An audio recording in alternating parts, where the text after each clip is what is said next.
हमारे beliefs, your beliefs will tell you whether you are going to be successful in your life or not. If you believe, you can break any barriers in the world. सबसे पहले देखेंगे कि ये beliefs होते क्या हैं। हमारे beliefs होते एक feeling of certainty, एक feeling of assurance। हमारे beliefs होते एक feeling of permanence। हमारे दिमाग में एक चीज परमानेंट हो जाती है, फिक्स्ड हो जाती है। रिजिडिटी, फीलिंग ऑफ रिजिडिटी, आदमी एक चीज को लेके रिजिड हो जाता है। हमारे इंडिया में कई भागों में कई लोग अपने शरीर में सुई चुभाते हैं, कई लोग आग के ऊपर चलते हैं।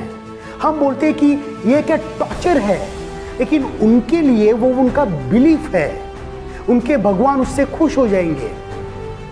ये बिलीफ, ये कन्विक्शन, ये फिक्स पैटर्न आते कहां से है? ये कन्विक्शन आते हैं हमारे आसपास के एक्सपीरियंस से। हमारे एक्सपीरियंस से जो हम इंटरप्रिटेशन निकालते हैं, वो इंटरप्रिटेशन बनते जाते हैं, वो पीलर्स की तरह बनते हैं, खटखट खटखट खटखट खटखट खटखट। और वो पीलर्स पे जो छत रखी जाती है वो होता है हमारा बिलीफ।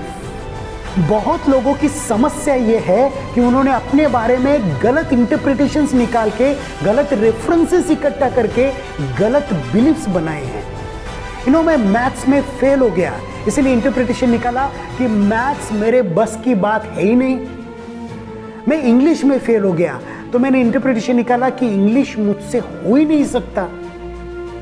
क्यों? इंटरप्रिटेशन ऐसे निकालना चाहिए, मैथ्स तो मैं करके दिखाऊंगा, इंग्लिश तो मैं सीख के दिखाऊंगा, कुछ भी हो जाए। हमें पोटेंशियल की कमी नहीं है, पोटेंशियल तो बहुत है, सिर्फ हम इंटरप्रिटेशन कैसा निकालते हैं वो बहुत इंपॉर्टेंट है। जो ऑप्टिमिस्टिक आदमी होता है वो नेगेटिव परिस्थितियों में भी बढ़िया इंटरप्रिटेशन निकालता है, लेकिन जो पेसिमिस्टिक आदमी होता है वो पॉजिटिव परिस्थितियों में भी गलत इंटरप्रिटेशन निकालता है। पेसिमिस्टिक आदमी कहता है इट इज इम्पॉसिबल, लेकिन ऑप्टिमिस्टिक आदमी कहता है let me see how can I make it possible. इसलिए अगर अपने बिलीफ्स ठीक करने हैं तो पहले अपने इंटरप्रिटेशन ठीक करो, अपने पिलर्स ठीक करो। आप इंटरप्रिटेशन क्या निकालते हो वो बहुत इंपॉर्टेंट है। आप रेफरेंसेस कौन से इकट्ठा करते हो वो इंपॉर्टेंट है। सक्सेस के रेफरेंस इकट्ठा करो। 2010 में सचिन तेंदुलकर ने वनडे मैच में डबल सेंचुरी मारी, फर्स्ट डबल सेंचुरी। उससे पहले 2962 मैचेस खेले जा चुके थे। उसके बाद एक इंटरेस्टिंग थिंग हो गई, 180 मैचेस में सहवाग ने डबल सेंचुरी मारी, रोहित शर्मा ने 3 बार डबल सेंचुरी मारी, मार्टिन गुप्टिल ने डबल सेंचुरी मारी, क्रिस गेल ने डबल सेंचुरी मारी और डबल सेंचुरी की लाइन लगी। उनको रेफरेंस मिले कि अगर सचिन तेंदुलकर कर सकता है तो हम भी कर सकते हैं। यूपी में एक मधोपट्टी नाम का गांव है, उसमें 75 फैमिलीज है। उस 75 फैमिलीज से 47 आईएएस ऑफिसर्स है। पता है क्यों? क्योंकि उन बच्चों को रेफरेंसेस मिल जाते हैं कि अगर हमारे गांव से ये कर सकते हैं तो मैं भी आईएएस ऑफिसर बन सकता हूं। एक स्टोरी मैंने पहले के वीडियो में बताई है। 1954 तक ऐसे माना गया था कि 1 माइल की रनिंग के लिए 4 मिनट से ज्यादा लगते हैं।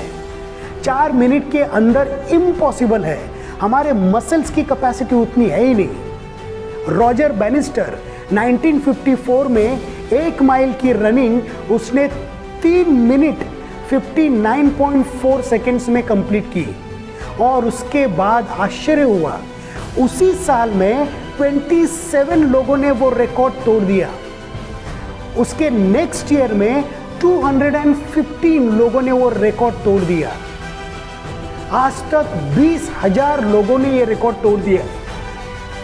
पता है क्यों? क्योंकि उनको रेफरेंसेस मिले कि अगर रॉजर बैनिस्टर कर सकते हैं तो हम भी कर सकते हैं। इसीलिए सक्सेस के रेफरेंसेस इकट्ठा करो, इन्हीं रेफरेंसेस से हमारे बिलीव्स बनते हैं। हेनरी फोर्ड कहते हैं whether you believe you will succeed or you believe you will not. In both the ways you are right. Because when you believe you will succeed, you will put your heart and soul and whole potential, and you will succeed. And when you believe you will not succeed, even if small tiny difficulty, and you will say, I knew it, I will not succeed. You know, your whole system, your own world is actually controlled by your belief system. The values we hold in life, the direction we take is because of our beliefs. अगर आपका belief है कि पैसा ही सब कुछ है, you will have one set of belief, you will do anything for money. अगर आपका बिलीफ है आफ्टर लाइफ है, you will have one set of belief. You know, placebo effect, doctor आपको एक गोली देते हैं और बोलते हैं कि ये गोली बहुत इफेक्टिव है, 10,000 लोगों पे मैंने ट्राई की है और सब लोग ठीक हो चुके हैं. आप वो गोली लेते हैं और आपको अच्छा भी लगता है, आप ठीक हो जाते हैं, लेकिन वो गोली नहीं थी, वो एक सिर्फ शुगर पिल थी. आप आपके बिलीफ से ठीक हो गए, आपके मन से ठीक हो गए. यू नो, हमारा माइंड बहुत पावरफुल है. It can make you, it can break you. You can become mentally strong or you can become strongly mental. James Alcock कहते हैं, we are our beliefs. Our beliefs define the world for us. Our thoughts and feelings, our actions and reactions respond not to the world as it is, but to the world as we believe it to be. You know, the best thing for us is we can create our own beliefs.